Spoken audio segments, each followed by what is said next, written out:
भाई ये गहने तुम मेरी गर्दन में डाल दो। सुनार ने वह गहने उसकी गर्दन में डाल दिए। फिर तोता उड़कर उसी पेड़ पर आ गया जिस पेड़ पर वे रहता था। उसी पेड़ के खोल में तोता ने उन गहनों को रख दिया। फिर रक्षाबंधन का त्योहार आया तो उसकी बहन उसे राखी बांधने आई तो दोनों भाई बहन बहुत खुश हुए।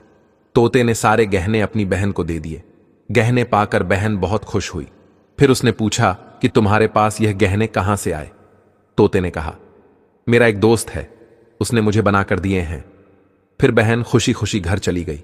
जब सौतेली मां ने उसे गहने पहने हुए देखा तो जल भुन गई और उसे मारते हुए बोली, ये गहने कहां से चोरी करके लाई है? तब उसने कहा, मां, मैंने यह गहने कहीं से चुराए नहीं हैं, ये तो मेरे भाई ने मुझे दिए हैं। जो एक तोता है वह सौतेली मां को पूरी बात नहीं बताते कि उसका भाई ही तोता बन गया है। उसने कहा, एक तोता है, वो मुझसे बातें करता है,